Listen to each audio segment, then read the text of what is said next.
make her co-host that she can share, or how?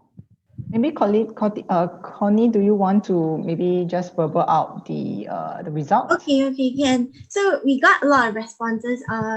Some people they say it's dangerous, stranger, confused, irreversible. There's also like forgetfulness, memory loss, forgetting of past memories, loss, suspicion, repetition, repeating.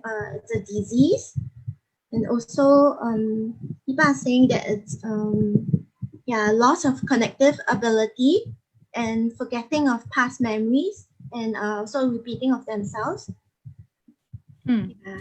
I think all We got those 16 answers are. responses. Sorry? Oh, we got 16 responses. Oh, 16 responses, is it? Correct. Okay, that's pretty good. So the next slide, please. So what is dementia? Okay, dementia is not part of normal aging. All right, doesn't mean that when you get old, you definitely get dementia.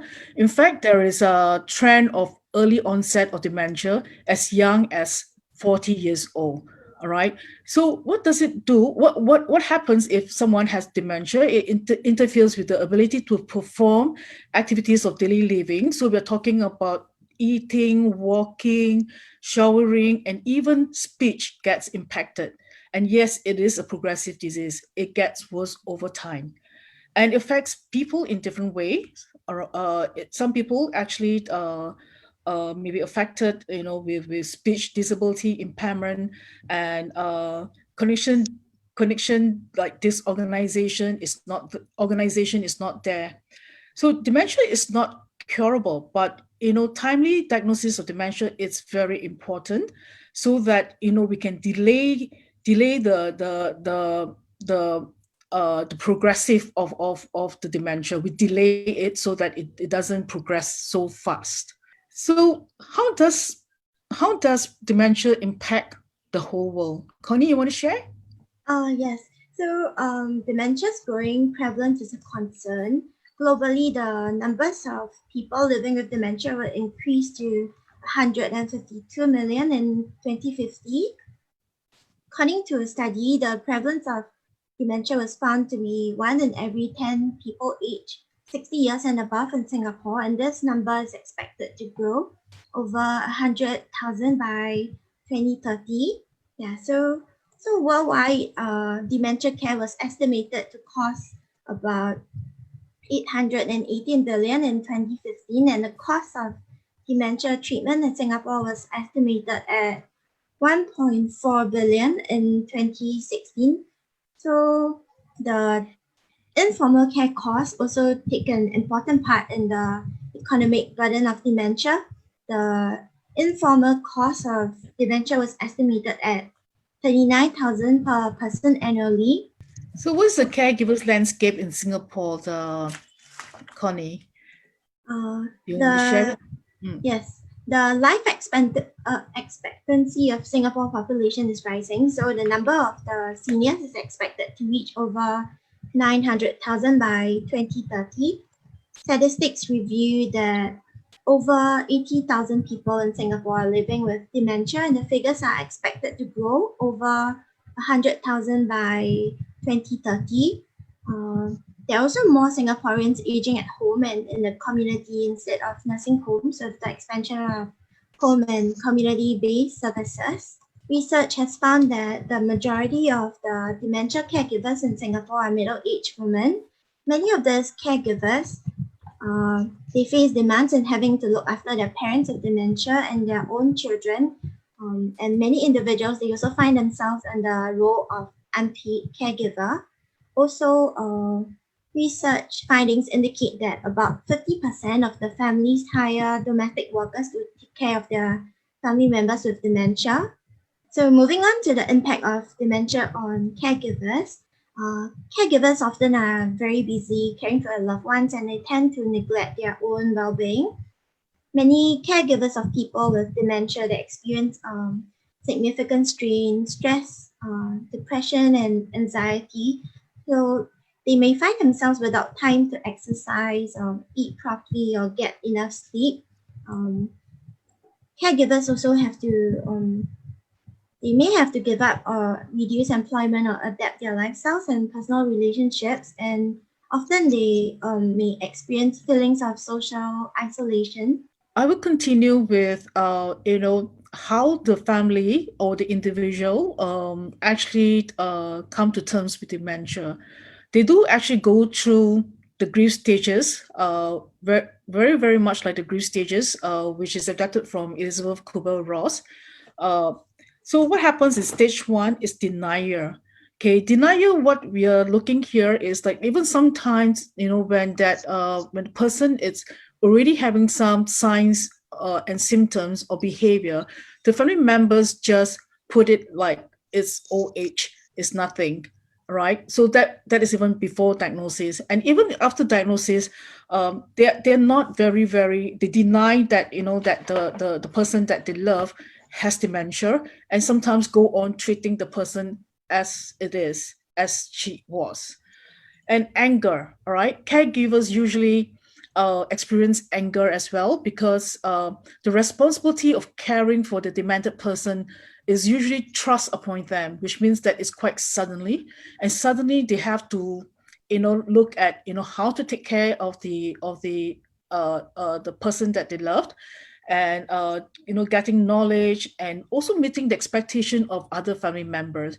So overwhelming and stress is definitely something that they go through as well. And stage three, bargaining. All right. This stage is also similar, like what they feel like they will question themselves, why is it, maybe I could have stopped it from happening. Maybe if I sent my mother or my father to the hospital earlier, or get treatment earlier, or maybe I go and see the Chinese sincere, that may help my parents. So they start bargaining and asking why it happened. And depression is very real for caregivers, because sometimes they feel that they are alone in this journey, that no one is actually, supporting them. And they go about, trying their best to take care of, their demented loved ones. And so they become overwhelmed, they're stressed physically and then emotionally. And then sometimes, because of taking care, it's not easy to take care of a demented person because of behavior. And so totally like what Connie said just now, they go into social isolation. So when it comes to stage five, what does acceptance look like? Acceptance looks like, when the person accepted that, the loved one has dementia, and how are we going to look after the our loved ones. So for example, like you get more information from the doctor, and also think of creative ways of supporting your loved ones. That's when you have come to acceptance that your loved ones has got dementia. So impact of dementia on the individual. Executive functioning, we're talking about high level functioning. So here we're talking about, the person actually function, the high level functioning is being impacted, like organizing, like the planning, like even like the and of course there's also memory loss, because the dying of the brain cells. um and because of all this, right, they lose their independence because they cannot do a lot of things on their own. Self-esteem definitely is being affected. All right. And behavioral and psychological symptoms, like they refuse to, or maybe they actually keep wanting to eat, or keep wanting to shower, or keep thinking that there's someone looking at them. All this start to impact the individual. So during COVID, how does that individual, how does it affect caregivers and the person with dementia? Okay, a loss of routine and community, which means that for those people who have a certain routine before COVID, and it's always moving around in the community, they would have lost all this during the COVID. All right, and definitely mood swings becomes even more frequent.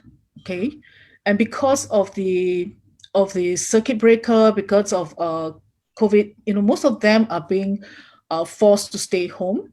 So loneliness sets in, social isolation set in, anxiety and depression also set in.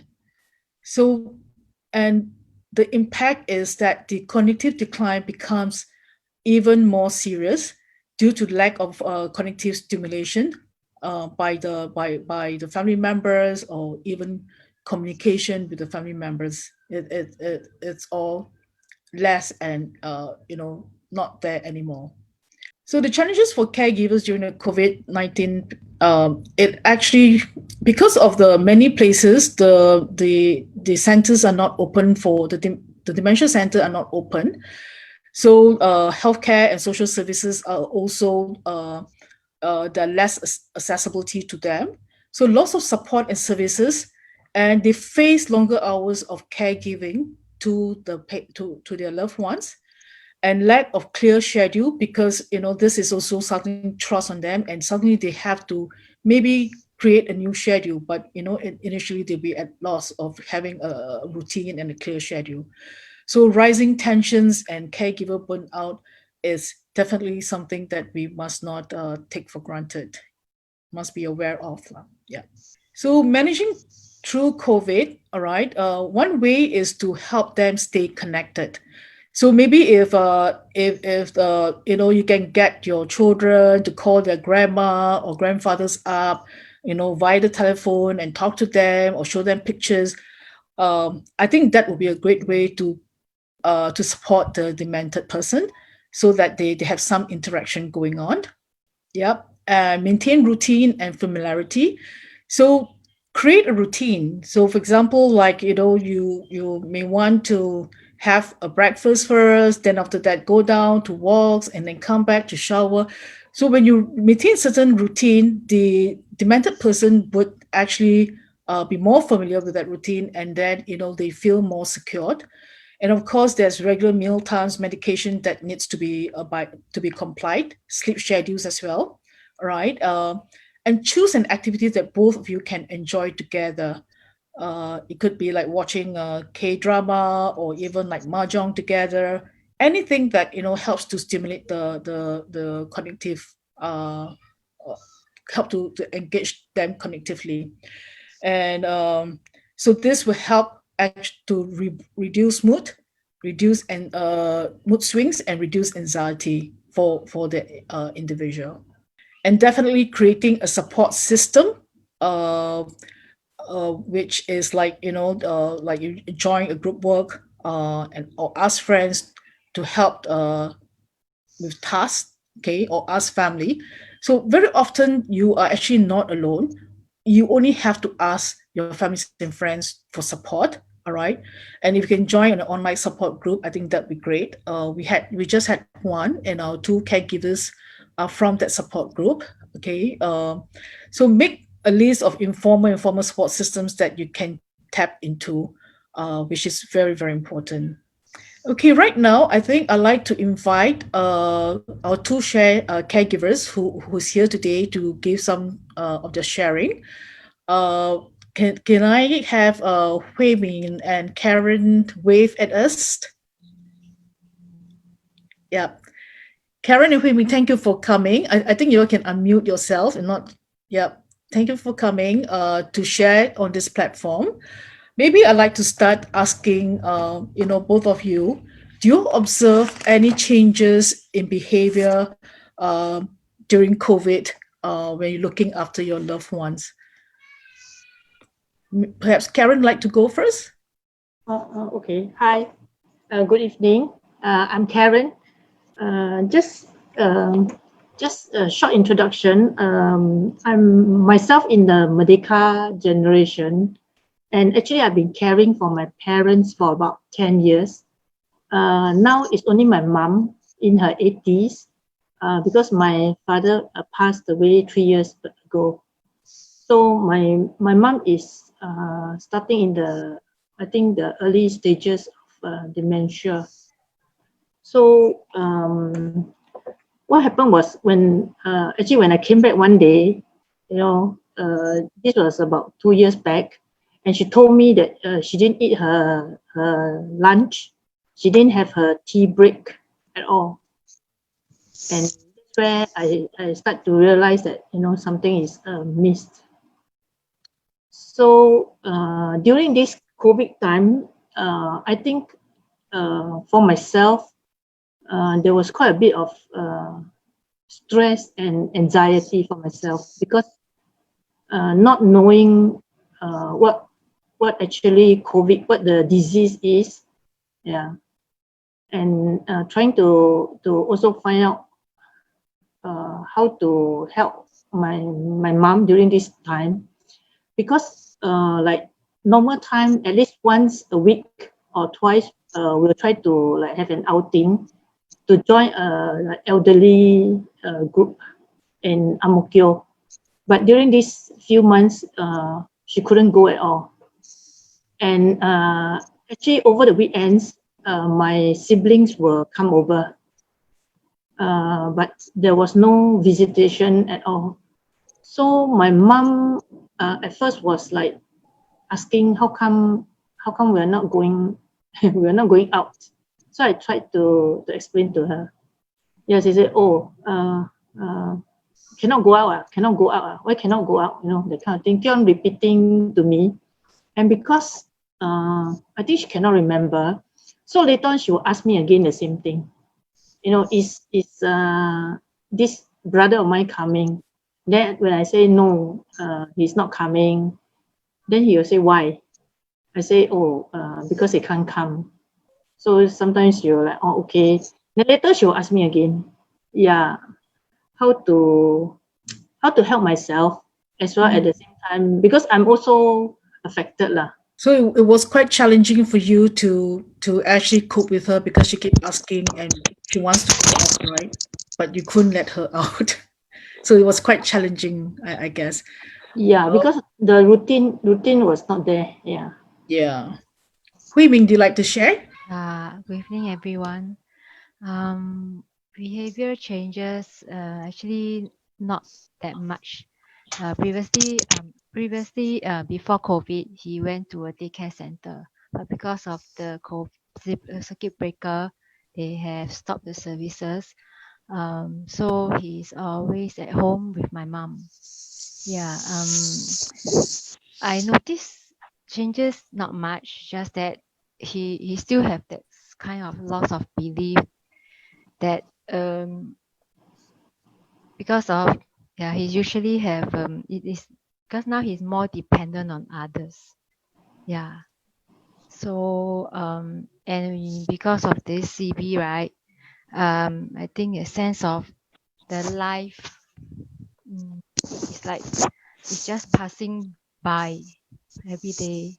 So it's throughout the 4 walls. So and then we advise them not to go out too often. So the center have this AIC meal deliveries. So we also tap on that initiative to deliver lunch and dinners for them. I think to them is quite another thing is is more, and also like taking up the mask, right? We have to wear masks every day when we go out, whenever we go out. Yeah, it's also quite a daunting task to them. So in the end, do you manage to get your dad to wear the mask when he goes out? I think most of the time with my mom around, yeah, he is able to. But because of this CB, right? I keep telling him lah, and then my mom also. So he seldom go out, and then he's going fatter because in the daycare center they usually have some form of exercise. I see. So my next question to both of you is like, what were some of the ways that you think it's important in caring for your loved ones? What were some of the tips that you think that is important for those participants here who may be also caregivers? Okay. I personally think that you yourself must know what is happening, what to do, how to do it. So actually, during this COVID time, I was searching for some help. That's why I came across the dementia support group. And when I look at the program, they already started 1 week. There were 5 sessions. So actually, they were very kind, to allow me. So I joined from the second group onwards. So I joined for 4 out of 5 sessions, which I learned a lot, and I'm glad that I joined the group. So I think what's important is that you must know what is happening, or what do you need. What is it? Is it knowledge that you need? Is it skills? Is it support, like sharing? So you must know, and to really take it one step at a time lah. Don't try to do too many things, because it will confuse my mother if I tell her, okay, this one day and the next day do 2 things, on the third day do 5 things. So it's one step at a time, and understanding where the need or the want is, I think very important. I would like to look at my mom as my mom, although she is dementic. So, before this, from my understanding, like even now, I think what she need after my dad passed away, what she needed company. Say anything, just sit with her. She may, the TV is on, you just sit with her, and I know that she feels happy that I sit there. Although sometimes I'm busy, I need to be sitting there the entire time, but I try. Then sometimes I send my children go and sit with grandma, like like I'm here now. Your representative. Go and sit with that grandma. And then we say, why? I say, they said we don't know how to communicate. I said, never mind, no need to communicate, just sit there. So take it one step at a time. Yeah, ask for help lah, or look for help, or join a support group. And through it, I learned, through COVID, I learned that we have to be really open-minded. COVID, we don't really know. Even now, we don't know what's going to happen. It's going to be ending soon. It's going to take a long time. What happens if I get it? When I bring my mom to the hospital to see the doctor in April, I was very afraid, frankly. Yeah, if she gets, or if I go out and I get COVID and then pass it to her. So be open-minded, have an open heart. I think you will help to share lah. I learn, you share, then you are empowered, and you feel that you are more confident to handle yourself and the situation. That's good. So I think the presence, being just with the person, it's good enough, right? Sometimes it's just that they need the presence for the loved ones to be with them. Yeah, thank you for sharing, Karen. How about Hui Min? What are some of the ways you think that of caring for your loved one, that you want to share your caregiving tips with our participants here today? I think accept what they are now. Yeah, so the ability to manage our expectation. So like, because they are not what they are previously, we need to show empathy, compassion. This is different from sympathy. So it's like, you must feel, although you can't really feel what are they going through, but try to understand. So maybe in a way, you won't get yourself too angry when they cannot or they cannot really answer you, although they keep repeating what they want to tell you. Yeah. So I think change the way we are thinking previously, like, and it's different now lah. Yeah. So we need to accept the new, so-called the new person that we are dealing with right now, or managing with, and just doing the acceptance, meaning that you actually just go with the flow. Is that what? Yeah. Yeah. Okay. That's important, right? Yeah. Because so they maybe themselves, when they are Sorry. not very sure sometimes what they are doing. Yeah, or even their behavior, maybe they can't control, and this is not what they wanted, but yeah. Yeah, so communication is one very big thing that is that is being displayed differently for demented person, because sometimes they can scream, they can shout, but actually they're trying to express something. That's what I learned.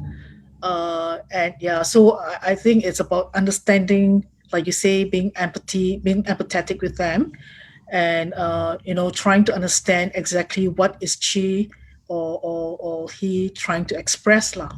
One last question, right? I'm quite mindful of time. So, how do you care for yourself, in this caregiving journey for your loved ones? I mean, caring for yourself is very important. Self-care in our social service sector, self-care is also very important. So, I'm just wondering, would you like to share with us how do you actually do self-care while caring for your loved ones? I have learned that it's important to take care of myself first, so that I can continue to take care of my mom and to take care of her in a quality manner. Okay.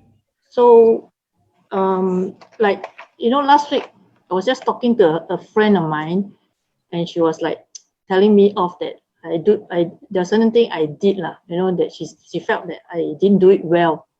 So I was like quite upset lah. Although I kind of reflected on what she told me, the feedback lah. And then my mom was like bugging me, saying that the chair at home at the dinner table is very heavy. So she still want to go and lift the chair and tell me the chair is very heavy. Like, she's telling me non-stop, I want to go and buy a new set of chair, but I try and explain to her, maybe not now, later on.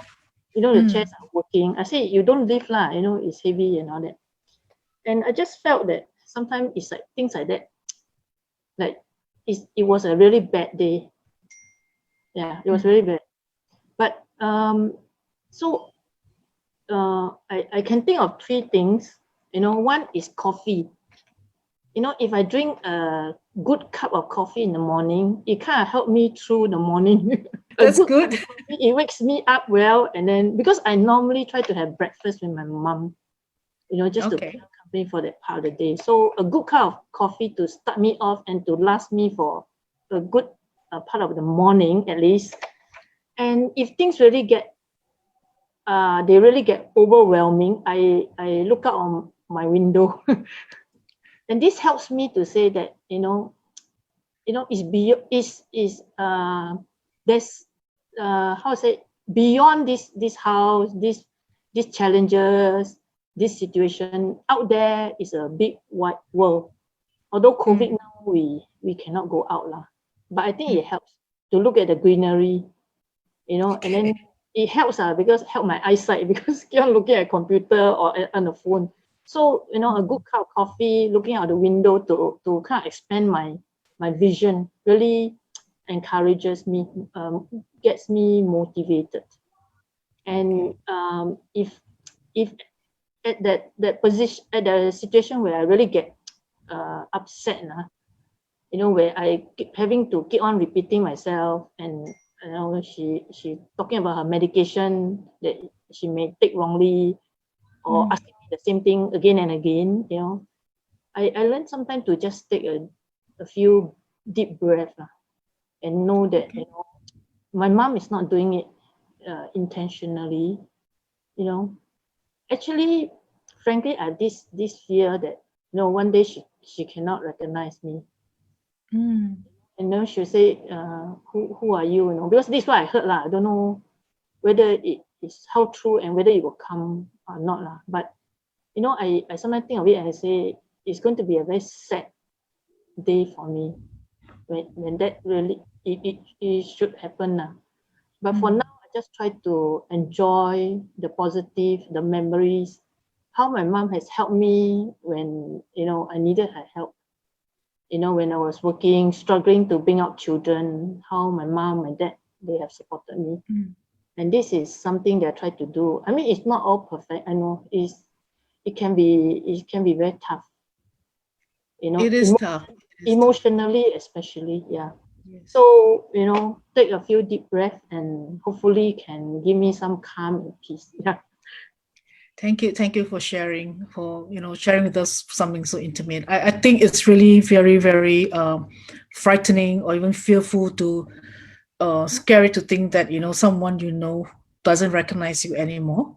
Yeah. Yeah, and certainly I think there'll be pictures that can help to trigger some memories. Uh, but yes, it's really like I say earlier, it's going through the stages of grief. When we kind of lose a person as well. Yeah, the person is not there anymore. But I'm glad you're taking care of yourself very well, and I think you're very positive. So you basically have got a very positive disposition, and I think it's helping you to cope.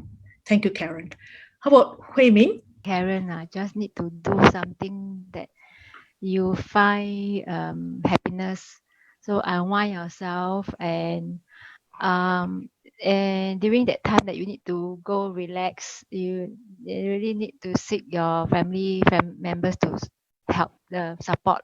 So we take turns to go do some relaxation.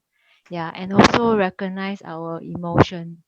Yeah, so that's why if you really feel stressed, then you have to let go. If you then really seek for help. Yeah. And also this, and because I'm quite new to dementia this journey. Yeah, because about 1 year only. So I see. I have a lot of queries of what is dementia. So that's why I went for the support group and also Mm, take up a course recently. Yeah. okay. Yes. Where do you take your So, course? with CAL to know more about the mental health. I see. Okay. Yeah. Mm. So in So a way, I get to have more knowledge, better understanding. Yeah. yeah, So how to cope with certain situation. yes. I Mm. like the part that you say that you try to engage your family to come in for support. I thought that is very, very important that you get someone to help you so that you don't feel so alone in taking care of your parents or your father, right? And Yes. and Yes. and uh, and I think family support it's one of the most crucial thing, and that will Mm. also give you your respite time. And I think the other important thing that you say that is about being the self-awareness that when you feel that you're stressful and you need to call for help, you cannot just go on like that. I think the self-awareness bit is very, very important. Yeah. Yeah. Thank you very much for sharing. Okay, I see that the time is 8:47, and I think in the chat group we do have a few questions. Let me just take a look. From Alicia Fu, are there times you feel like giving up in caring for your loved ones at home? What do you think was your motivation, and where did your resilience come from? Karen and Hui Ming, you want to answer these questions? I I I think it's a tough question. Yeah. The first thought that comes to my mind is that is giving up an option really? Can I really say that I don't want to care for my mom? So it is very tough. So I guess that even till today there's a struggle lah, because frankly getting old is not easy. When you get old and when you get sick. Yeah. So as I care for my mother, I also think for myself. What will it be like? How will it be like for myself? As when I get to 70 years old, 80 years old, 90 years old, that kind of thing. Yeah. Mm. So of course there can be tough times. Yeah, but I think it's in times like that you have to. I always think that when you are well and good, build up the resources that can help you, like what Hui Min shared, some family members or some friends that you can talk to, So that's why I actively search for a support group to join. Whereas in the past, I was not so open to joining a support group. So yes, there will definitely be times where it's tough lah. I hope that I won't give up, because if I give up, then who will look after my mother? And I don't want, when I get to the age, my children give up and don't want to look after me. Yeah. So build your resources. When things are still okay, think about what can help you the most when you're really down. But don't throw in the towel. Yeah, I think it's very important. Don't throw in the towel, because that will not only affect you, but it will affect the loved one that you're caring for. So having a very optimistic outlook and not having that negative thinking is very important to keep you going, right, Karen, right? Yeah. And build up some resources and support system. And possibly know your own where you need some help lah. Okay. So that when the time comes, you know where to go to or how to get it. Yeah. Understand yourself lah. Basically, that's what I'm saying. Yeah. Because it's resilient, and motivation doesn't come just like that. You have to understand what motivates you, what helps you. Just like I just shared earlier, that a cup of coffee can bring me a long way. Yeah. Really, a cup of coffee that, and when you look at it, if you try and step out a bit, it may not be so bad. This is all part of life. Sometimes we don't have a solution. No matter how hard, no matter how well we do, there's no solution to aging. When we get sick, when we become forgetful and keep repeating. So it's how best to just deal with the situation and love the one that you care for. Love the one that you care for. I think those are very wise words. Love the one that you care for deeply, and I do think that helping yourself to accept the person's condition is one big step of doing a lot of things better for him, or for her. Yeah. There's another question. I think someone asked, if will dementia patients also go through the stages of grief? I'm not very sure of that, but definitely I think for the family and for the caregivers, the stages of grief is very real to them. For demented patients, my guess is that because of their condition, they may not be aware of the situation they're going through. Hui Ming or Karen, do you want to comment on that? I mean, do you think that your loved ones actually go through the stages of grief? Grief, maybe like he will feel the loss of previously he can do this, now he can't do this. And I'm not sure whether do you mean referring to that stage of grief. Yeah, to them is they are no longer able to do certain things that they previously can do. Yeah. So Karen? I'm not very sure, but when this topic about grief, there are two things that actually come to my mind. One is that my mom can remember the things about the past very well, those long time, whatever happened, whether it's happiness or sadness, she can recollect, when I talk to her. So whether it's grief or happiness, she can recall. And because my parents were married for almost 60 years, before my dad passed on, so they were actually very close.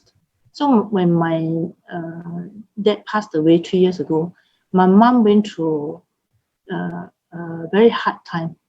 Those 6 to 7 months were really very tough time. Every day, sometimes I cannot find her. She will be sitting somewhere crying, silently with a darkened room. She'll sit in one corner, and then she'll keep calling my father's name, looking at his photograph for many months. And I also had a hard time dealing with that. So I guess I don't know the answer, frankly, but I think being human, grief is very much part of our makeup. It's only when we know grief that we can also see the other side, which is the joy and the happiness. So I would like to look at my mom as normal as possible, by giving some consideration that her faculty may not be as before, but try and look at her as a normal person. That she also will have happiness, she will have sadness, she will be frustrated, she'll be stressed. All these different feelings and emotions. I don't know whether that answer the question or that helps or not. I think that helps. It's true that they may not. I think the behaviors tells us that their emotions actually is like crying, and then after looking after your father's picture or whatever. I think it is a sign that they know how to grieve. But whether they go through those stages or not, but yes, they sometimes grieve about the loss as well. So yes to that question that let me see what other questions are there. There's one question by Nelson that says that uh, how do we engage a demented person when in activity if he doesn't want to do it? I think it's good to find tasks that are likely to be meaningful to the person with dementia. I guess it'll be useful for caregivers to engage their loved ones in their favorite activities that the person with dementia likes and can easily manage. Maybe things like daily walks, arts and crafts, and play music that your loved one enjoys. Yeah. So I hope that answer your question. Yeah. So I think we have quite a lot of questions. Shall we just take one last one? I think there's one especially for you, Karen, from Pauline Con. Did your mom stay with you all along? At which point did you encourage her to stay with your family, especially if she likes to be independent and likes her current home surrounding? Did your mom stay with you all along? At what point did you encourage your mom to stay with your family, especially if she likes to be independent and likes her current home surroundings? Okay. Actually, my mom is staying next door to me the last 10 years. Next door. Before that, she was staying not very far away, within walking distance, about 5-10 minutes walking distance. So she and my dad have been staying with me next door, to me for the last 10 years. And actually, like when just I was sharing, when my dad passed away, she was afraid to sleep on her own. So even in the night, I have to keep her company. I have to sleep with her. Yeah. So I think the care is getting more heavier, in the sense that it has to be all the way the care, because now my concern is whether she takes her medication correctly or not. All right. Or because during this COVID time, actually she fell down twice. Okay, the first time she fell down, her hip was dislocated. So thankfully she didn't have to do a operation, but the hip was pushed back. And then second time she fell again in the toilet. So we have to get I think it's a occupational therapist to come to the house, and then have to look at the toilet and things like that. Yeah. So the care will get more, not only just the eating and the whatever, but the living condition. Like we're also talking about what's the height of the bed, talking about what's the height of the sofa that she's sitting on. So my little details are important, right? Yeah. The height of the bed. Yeah, and what she needs, the physical environment. I see. Yeah. That's important. So I guess we all, this is all we have time for. It's really 9 o'clock. Connie, do you want to wrap up with all Yes. the information? Yes. So if you know a person with dementia who requires support, feel free to refer the individual or their caregiver to Crest at Berea. We support residents in the areas of West Coast and Ayer Rajah. So we can be reached at our email, crest@berea.org.sg, or you can call us at 795-1008. This is I a think list these of useful helplines, useful we can helplines. actually send it to those people who wants this useful helplines. We can actually email to all of you. We would also like to introduce you to my mental health website by Temasek Foundation. This is a good resource for articles on caregiving tips as well as useful coping strategies for promoting mental health during COVID-19. So on the 17th of August, we'll be having another talk on ways to stay connected with persons with dementia. You can sign up for the talk by going to the link below, or you can just scan, or you can scan the QR code. Lastly, we appreciate your feedback on today's session. Your comments will help us to improve our future talks. Please take a few minutes to complete the feedback form. You can either click the link or paste it in the chat box, or you can scan the QR code. We'd like to take this opportunity to really thank Karen and Hui Ming for joining us today, taking out their precious time to share on your caregiving journey with our participants.